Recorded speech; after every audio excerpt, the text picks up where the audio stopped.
전능하신 하나님 말씀 낭송. 적그리스도를 폭로하다.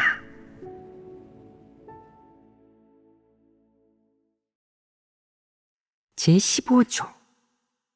하나님의 존재를 믿지 않고 그리스도의 본질을 부정한다. 2. 오늘은 계속해서 적그리스도의 여러 가지 모습 중 제15조에 해당하는 하나님의 존재를 믿지 않고 그리스도의 본질을 부정한다 는 것에 대해 교제해 보기로 하자. 지난번 이 주제를 두 부분으로 나누어서 교제했는데, 첫 번째 부분인 하나님의 존재를 믿지 않는 적그리스도의 여러 가지 모습을 또 두 가지로 나누었다. 첫째가 적그리스도는 하나님의 신분과 본질을 부정한다 이고, 둘째가 적그리스도는 하나님이 만물을 주재하는 것을 부정한다 이다. 지난번에는 주로 적그리스도는 하나님의 본질과 성품을 인정하지 않고 하나님이 한 일이 진리이고 하나님 자신의 신분을 대표한다는 것을 인정하지 않고 하나님이 한 모든 일의 이면에 존재하는 의와 진리는 더더욱 받아들이지 않는다고 교제했다. 적그리스도는 사탄을 숭배하고 사탄을 하나님으로 간주하며 사탄의 모든 견해와 관점을 근거로 삼고 기준으로 삼아 하나님의 신분, 하나님의 본질, 하나님이 한 모든 것을 저울질한다. 그래서 속으로 계속해서 사탄이 한 일을 높이 받들고 숭배하고 급기야는 칭송하고 찬미함으로써 하나님의 신분과 본질을 그것으로 대체하려 한다. 더 심각한 것은 사탄이 한 모든 일을 인정하고 이를 바탕으로 어디서나 하나님의 말씀과 사역에 대해 의문을 품고 관념을 가지고 판단하여 결국에는 정죄한다는 점이다. 그러니 적그리스도는 하나님을 따르는 과정에서 하나님 말씀을 받아들여 자신의 생명과 진리, 자신의 인생 방향과 목표로 삼지 않고 언제나 하나님에게 맞서고 언제나 관념과 상상, 사탄의 사고와 논리, 사탄의 성품과 방법 등으로 하나님의 신분과 본질을 가늠한다고 하는 것이다. 하나님을 따르는 과정에서 그는 끊임없이 하나님을 의심하고 추측하고 관망한다. 끊임없이 하나님을 판단하고 끊임없이 속으로 하나님을 멸시하고 정죄하고 부정한다. 적그리스도의 이 모든 행위와 그의 갖가지 모습은 그가 하나님을 따르는 사람도 진정한 신자도 아니고 진리와 긍정적인 사물을 사랑하는 사람도 아니고 대신 진리를 적대하고 하나님을 적대하는 부류의 사람이라는 확실한 증거이다. 이런 사람들이 하나님 집, 교회에 오는 것은 하나님의 구원을 받아들이기 위한 것도 아니고 하나님 앞에 와서 하나님 말씀을 받아들여 생명으로 삼으려는 것도 아니다. 그렇다면 그들이 교회에 오는 목적은 무엇이겠느냐? 그 자들이 하나님 집에 오는 것은 첫째, 최소한 호기심을 채우려는 것이고 둘째, 유행을 따르려는 것이고 셋째, 복을 받고 싶어서이다. 그들의 의도와 목적은 이런 것에 불과하다. 적그리스도의 본성 본질에서 볼 때 그들은 하나님 말씀을 받아들여 생명으로 삼을 계획이 전혀 없고 하나님 말씀을 실행 원칙으로 삼고 인생의 방향과 목표로 삼을 계획도 전혀 없다. 또한 자신의 관점과 관념을 바꾸거나 내려놓고 하나님 앞에 와서 철저하게 회개하고 하나님 앞에 엎드려 하나님을 자신의 구세주로 받아들일 계획도 전혀 없다. 그에게는 그런 계획이 없다. 그는 계속해서 하나님 앞에서 자신이 얼마나 위대한지, 얼마나 유능한지, 얼마나 능력과 은사와 재주가 있는지, 어떻게 하나님 집의 기둥과 대들보가 될 수 있는지 등을 자랑한다. 그리하여 하나님 집에서 우러름을 받고 하나님에게 인정받고 하나님 집에서 발탁되고자 하는 목표를 이루어 자신들의 야심과 욕망을 채우고자 한다. 그뿐만 아니라 그들은 현세의 100배를 받고 내세의 영생을 받는다. 는 이런 자신의 야심과 욕망을 충족시키고 계획을 이루려 한다. 그들이 이런 야심과 욕망, 계획을 내려놓은 적이 있느냐? 그들이 주관적으로 이 문제들을 인식하고 내려놓고 해결하기를 바라겠느냐? 그들은 결코 그럴 계획이 없다. 하나님 말씀에서 어떻게 얘기하고 어떻게 폭로하든 관계없이 설령 그가 맞춰볼 수 있더라도 설령 그가 자신의 계획과 생각, 자신의 속셈이 하나님 말씀과 대립하는 것이고 하나님 말씀에 맞지 않는 것이며 진리 원칙에 위배되는 것이고 적그리스도의 성품이라는 것을 알더라도 그들은 자신의 관점, 자신의 야심과 욕망을 굳게 고수한다. 또한 자신을 바꾸고 자신의 관점을 돌이키고 자신의 야심과 욕망을 내려놓고 하나님 앞에 와서 하나님의 폭로, 심판과 형벌, 책망과 훈계를 받아들일 계획이 전혀 없다.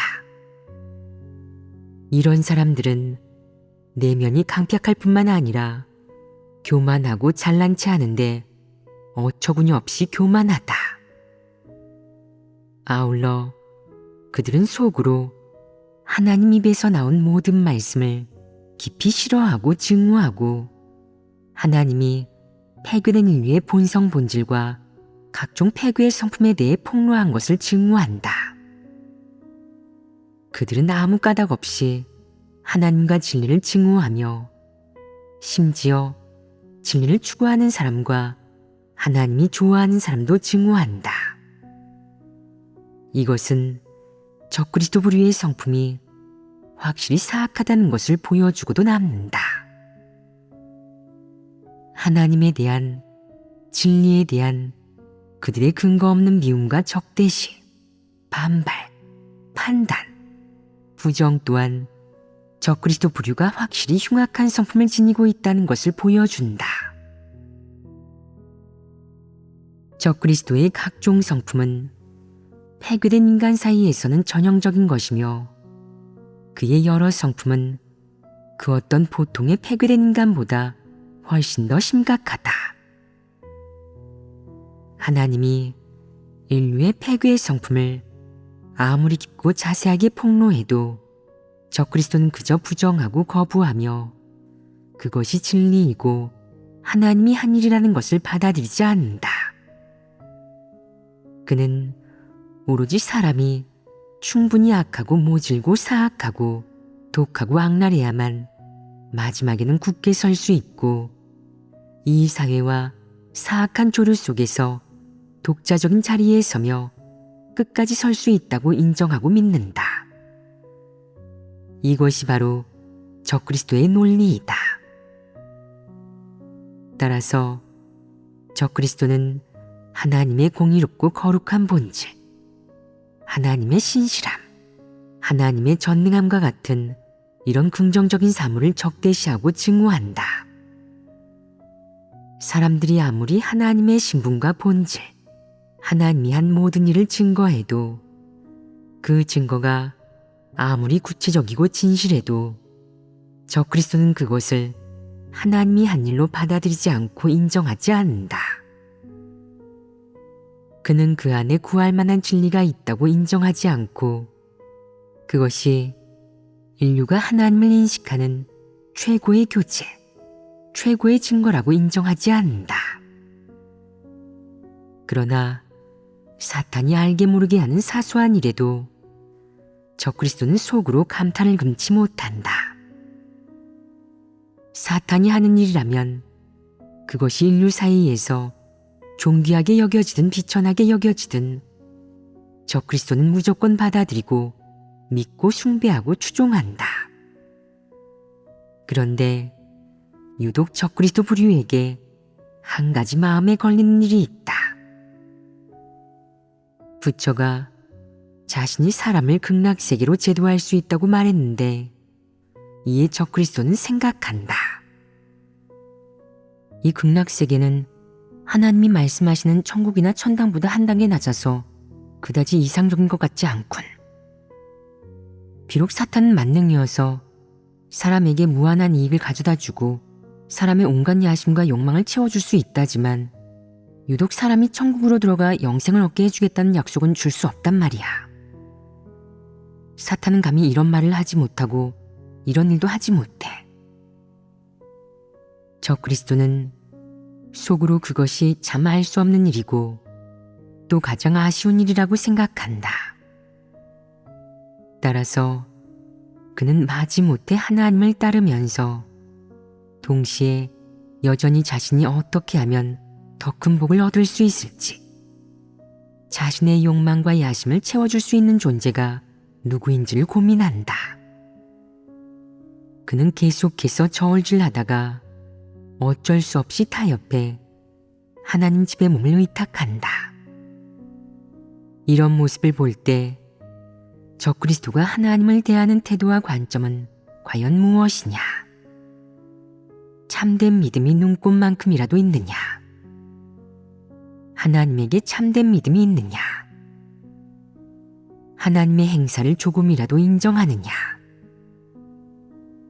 하나님 말씀이 진리요 생명이요 길이라는 점에 대해 그가 속으로 아멘할 수 있느냐? 하나님이 인류 가운데서 이렇게 큰 사역을 했는데 적그리스도는 속으로 하나님의 큰 능력, 하나님의 공의 성품을 찬미할 수 있느냐? 적그리스도는 하나님의 신분과 본질을 부정하고 하나님이 한 모든 일을 부정하기 때문에 하나님을 따르는 과정에서 끊임없이 자신을 높이 받들고 증거하여 사람들의 마음을 포섭하고 농락한다. 심지어는 사람들의 마음을 통제하고 우롱하며 하나님 선민을 두고 하나님과 다투려고 한다. 이와 같은 모습들은 모두 적그리스도가 하나님의 신분과 본질을 결코 인정하지 않고 또한 인류, 만물이 창조주의 주재 아래에 있다는 것도 인정하지 않는다는 증거이다. 이런 것들은 지난번에 해부한 하나님의 존재에 대한 적그리스도의 관점, 그가 지니고 있는 모습과 표출이다. 적그리스도가 하나님의 존재에 대해 이런 관점과 모습을 보인다면 성육신 하나님인 그리스도에 대한 그의 태도는 과연 무엇이겠느냐? 그가 참되게 믿고 인정하고 따르고 순종할 수 있겠느냐?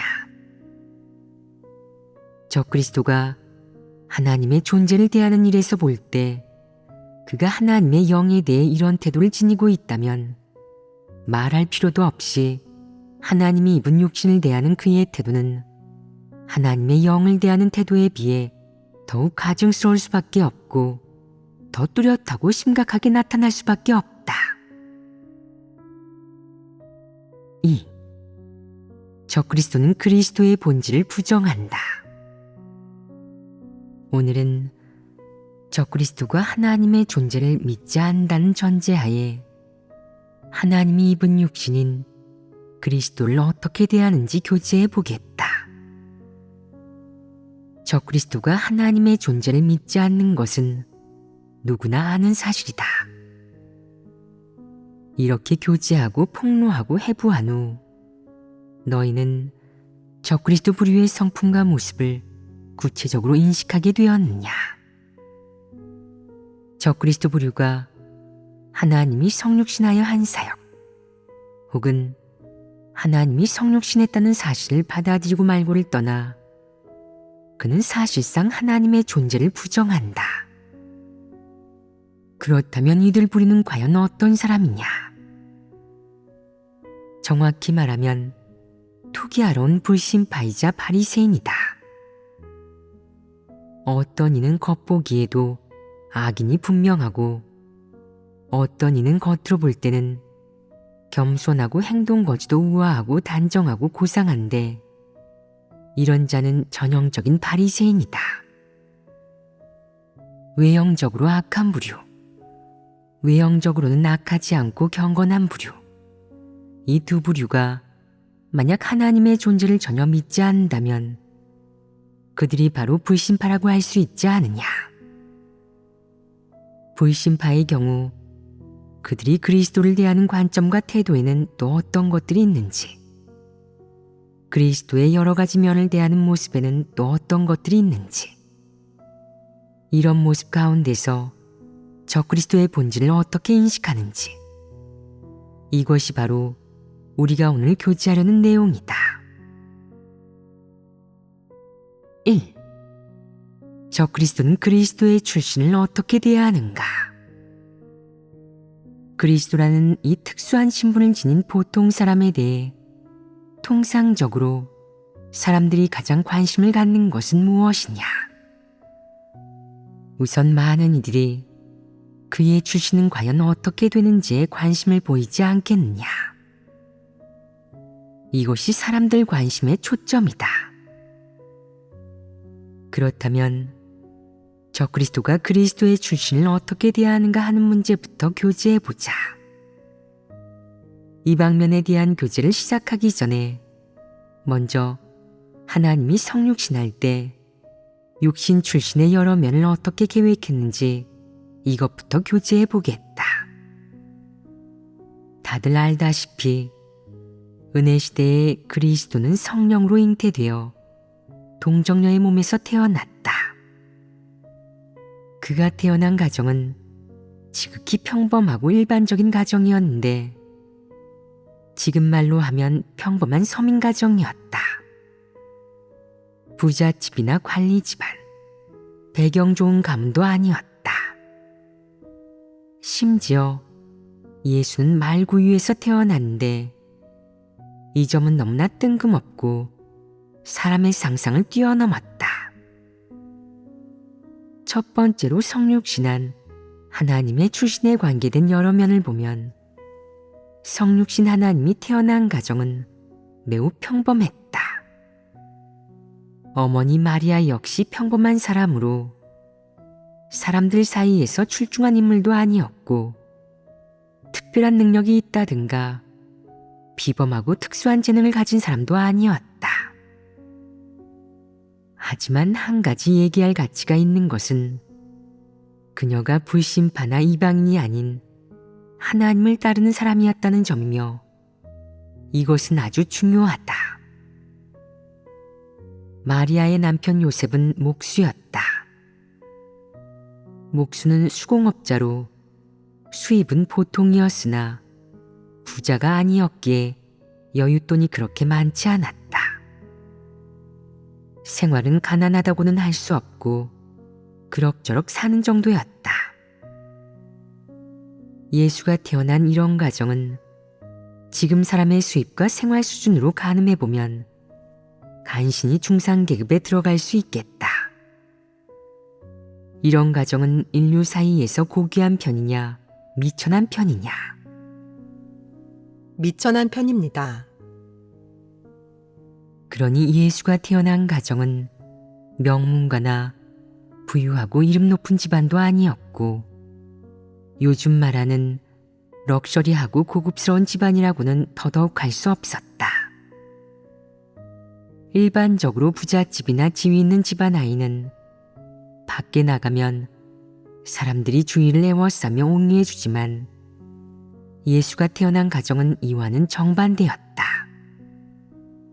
그는 사치스러운 생활, 높은 지위와는 거리가 먼 집안에서 태어났다. 아무도 주목하거나 거들떠보지 않고 아무도 떠받들거나 옥내주지 않는 아주 평범한 서민 가정에서 말이다. 그렇다면 당시의 그런 배경이나 사회적 환경에서 그리스도가 고등교육을 받고 상류 사회의 각종 생활이나 사상관점 등에 영향을 받거나 물들 조건이 되었겠느냐? 당연히 그럴 조건이 되지 않았다. 그가 받은 것은 서민교육이었다. 그는 집에서 성경을 읽고 부모님으로부터 이야기를 듣고 부모님과 함께 교회에 가서 예배를 드렸다.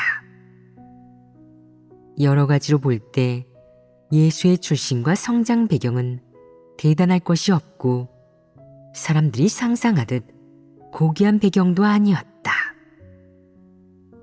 그의 성장 환경은 평범한 사람들과 마찬가지였다. 단순하고 일반적인 생활에 의식주도 평범한 사람과 똑같아서 특별할 것이 없었으며 상류 사회의 특별하고 우월한 생활 조건은 전혀 갖추지 않았다. 이것이 첫 번째로 성육신한 하나님의 출생 배경과 성장 환경이었다. 이번에 하나님이 입은 육신은 비록 성별은 지난번과 완전히 다르지만 그 출신은 마찬가지로 아주 평범하고 내세울 만한 지위도 없는 가정이다. 어떤 사람들은 말한다. 그렇다면 도대체 어느 정도로 평범하다는 말씀이십니까? 지금 이 시대에 평범함은 곧 대중화된 생활 환경을 말한다. 그리스도는 한 노동자 가정에서 태어났다.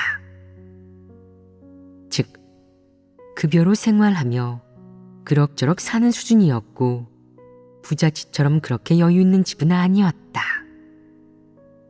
그리스도가 접한 이들은 평범한 서민들이었고 그리스도가 접한 생활 역시 평범한 서민들의 생활이었다.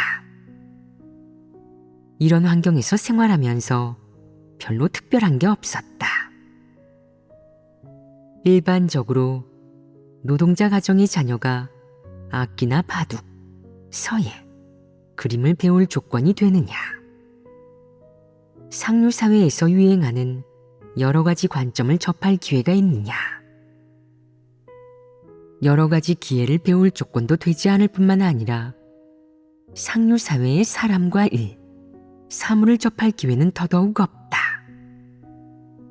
이런 점에서 보면 이번에 성육신한 하나님이 출생한 가정은 매우 평범하다. 부모는 착실하게 살아가는 사람들로 직장에 나가 일해서 생계를 유지했고 생활 조건은 보통이었다. 이런 조건은 현대 사회에서는 가장 평범한 조건이다. 그리스도가 출생한 환경은 이방인들이 볼 때 우월한 조건도 없었고 가정 배경에서 삶의 질에 이르기까지 내세울 만한 게 없었다. 어떤 명의는 학자 집안에서 태어나 선조들이 모두 교육자에다 고급 지식인들이었다. 그는 이런 환경에서 자라면서 저절로 학자 집안의 기질과 기품을 지니게 되었다. 하지만 성육신 하나님도 이런 가정 배경을 선택했느냐? 아니다. 이번에 성육신한 하나님은 마찬가지로 내세울 만한 가정 배경이나 사회적 지위도 없고 우월한 생활 환경은 더더욱 없었는데 평범하기 이를 데 없는 가정에서 태어난 것이다. 왜 성육신 하나님이 굳이 이런 가정, 이런 생활 환경과 성장 배경을 선택했는지에 대한 얘기는 잠시 제쳐두고 이 방면의 의미는 우선 접어두자. 그리스도가 대학을 다녔는지 여기에도 관심을 가지는 사람들이 있지 않느냐. 내가 너희에게 내막을 알려주겠다. 나는 대입을 치르기 전에 학교를 그만두고 17살에 집을 떠났다. 내가 대학을 진학했겠느냐? 그렇다면 이것이 너희에게는 나쁜 소식이냐 좋은 소식이냐? 알아도 좋고 몰라도 좋습니다. 하나님을 따르는 것과는 관계가 없습니다. 이것이 옳은 관점이다. 이 일은 내가 지금까지 너희에게 얘기한 적이 없는데 뭘 감추거나 숨기려고 그런 게 아니라 말할 필요가 없었던 것이며 그런 건 사람이 하나님을 인식하고 따르는 것과 조금도 관계가 없기 때문이다. 비록 성육신 하나님의 출생 배경, 가정 환경, 성장 환경 등 이 몇 가지 요소가 사람이 하나님을 인식하고 성육신을 인식하는데 아무런 영향을 주지 않고 그게 관계도 없지만 어째서 여기서 이 몇 가지 문제를 설명하겠느냐? 그건 바로 오늘 해부하려는 적그리스도가 그리스도를 대하는 관점 중 하나와 관계가 있기 때문이다. 성육신 하나님은 내세울 만한 지위나 존귀한 신분, 내세울 만한 가문, 사회적 배경을 선택하지 않았고 우월한 성장 환경, 걱정 없고 풍족하고 사치스러운 성장 환경은 더더욱 선택하지 않았다. 아울러 고등교육을 받고 상류 사회를 접할 수 있는 그런 가정 배경도 선택하지 않았다. 그렇다면 성육신 하나님이 선택한 이 몇 가지 측면을 볼 때 그것이 그리스도가 하려는 사역에 영향을 주겠느냐? 후기 사역의 과정, 사역의 성질과 성과로 볼 때 하나님 사역의 계획과 절차, 사역 성과에 전혀 영향을 주지 않으며 오히려 한 가지 좋은 점이 있는데 그것은 바로 하나님이 이런 출생 환경을 선택한 것이 하나님 선민이 구원받는데 더욱 유리하다는 사실이다. 하나님이 택한 99%가 모두 같은 배경 출신이기 때문이다. 이는 사람이 인식해야 할 성육신 하나님의 출신에 담긴 한 측면의 의의이다. 앞서 그리스도의 출생 배경과 환경에 대해 간략하게 얘기해서 사람들이 대략적으로 이해할 수 있도록 했다. 이제 계속해서 적그리스도가 성육신 하나님의 출신을 어떻게 바라보는지 해부해보자. 먼저 적그리스도는 그리스도의 출생 환경과 배경을 속으로 은근히 멸시하고 인정하지 않는다. 왜 그런 것이냐? 속으로 생각과 관념을 가지고 있기 때문이다. 그의 관점은 무엇이겠느냐? 하나님은 창조주이고 최고로 높으신 분이야. 하늘보다 높고 인류를 비롯한 모든 피조물보다 높으시지. 만약 그분이 하나님이시라면 사람들 사이에서 지극히 높으셔야 해. 지극히 높다는 것은 무슨 뜻이냐? 모든 이의 머리를 밟고 서야 한다는 말이다. 지위가 높고 존귀한 대갓집에서 의식주 걱정 없이 살아야 하고 날 때부터 금수저를 물고 태어나야 하고 절대적인 권위, 권병과 세력이 있어야 하고 게다가 무척 부유한 재력가여야 하고 동시에 고등교육을 받아야 하고 이 세상에서 인간이 배워야 할 모든 것을 배워야 한다는 것이다. 예를 들어 황태자처럼 1:1로 공부하고 귀족 학교도 다니면서 귀족 같은 삶을 누려야 한다는 것이다. 보통 사람의 자식이어서는 안 된다. 그리스도는 성육신 하나님이기 때문에 남들보다 높은 교육을 받아야 하고 공부하는 교재도 보통 사람들과는 달라야 한다는 것이다. 그리스도는 왕이 되기 위해 왔기에 제왕수를 배워야 한다.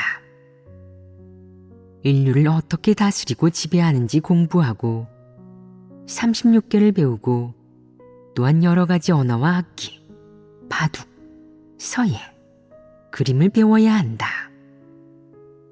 그래야 앞으로 사역할 때 유용하게 쓸 수 있고 여러 사람을 지배하고 다스릴 수 있다는 것이다. 이런 그리스도만이 존귀하고 위대하고 또 사람을 구원할 수 있는데 그건 그가 충분한 지식과 재능을 갖추고 또한 사람을 다스릴 독심술을 충분히 갖추었기 때문이다.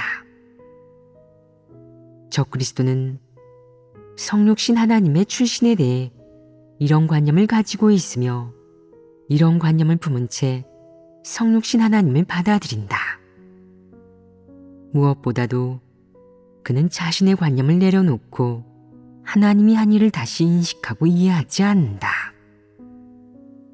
그는 자신의 관념과 관점을 부정하지 않고 자신의 그릇되고 터무니없는 점을 인식하지 않고 진리에 순종하는 태도와 원칙으로 그리스도, 성육신 하나님을 인식하지 않고 그리스도의 말씀과 일을 받아들이지 않는다.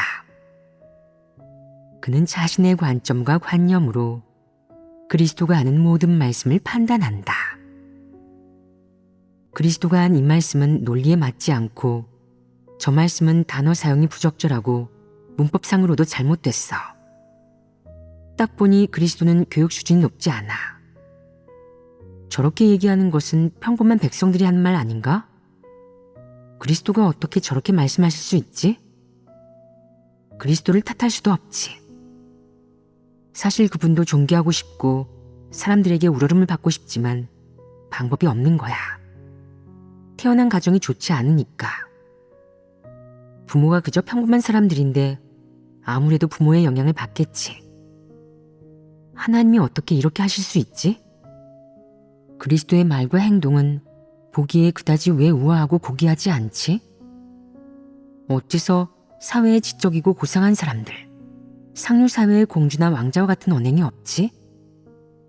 그리스도의 말과 행동이 어쩜 그의 신분과 이렇게 맞지 않아 보이지?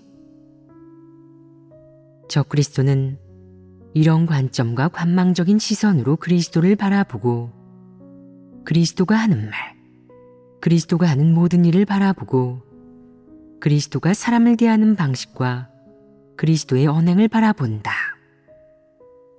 속으로 자기도 모르게 관념이 생겨서 그리스도에게 순종하지 않을 뿐만 아니라 그리스도가 하는 말씀도 바르게 대하지 못한다.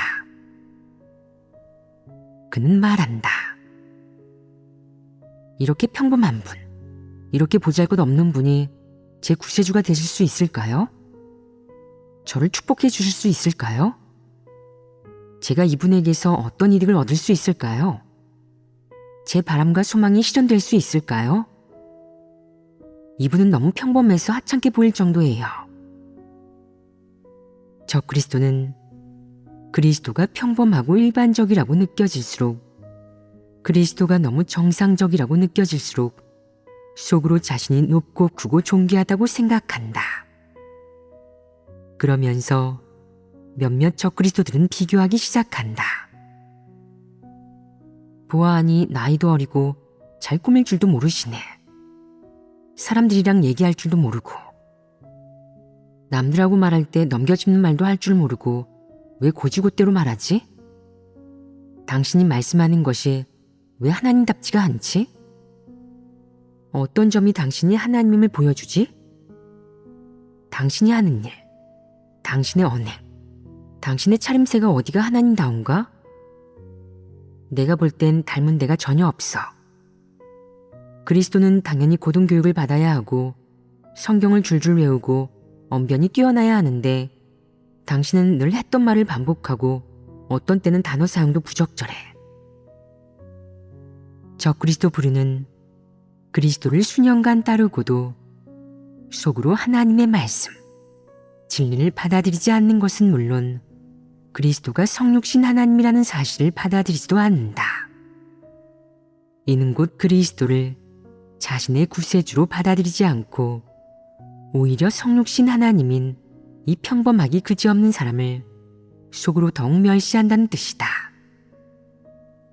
그리스도에게서 어떤 특별한 점을 찾아볼 수 없다는 이유로 또한 그리스도의 출신이 아주 평범하고 일반적이어서 사회에서나 인류 가운데서 자신에게 어떤 혜택도 가져다 주지 못하고 자신이 아무런 이익도 누리게 해줄 것 같지 않다는 이유로 이들은 거리낌 없이 공개적으로 판단하기 시작한다.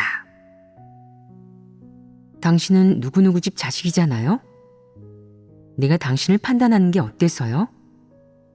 당신 나를 어쩔 건데요? 당신 집이 대단한 집이고 부모가 고위직이라도 되면 내가 그래도 당신을 두려워하겠지만 당신이 이런데 내가 당신을 겁낼 필요가 있나요? 그러니 당신이 그리스도라고 해도 하나님이 증거하는 성육신 하나님이라고 해도 나는 겁 안 나요. 나는 계속 뒤에서 당신을 판단하고 당신에 대해 이러쿵저러쿵 멋대로 평가할 거고 할 일 없으면 당신 가정, 출생 지역을 연구할 겁니다. 이런 건 다 적그리스도가 트집을 잡기 가장 좋아하는 것들이다. 그들은 결코 진리를 구하지 않고 자신들의 관념과 상상에 맞지 않으면 계속해서 판단하고 반발한다. 이런 사람은 그리스도가 선포한 것이 모두 진리임을 잘 알고 있으면서도 왜 진리를 추구하지 않는 것이냐. 정말 어처구니가 없다.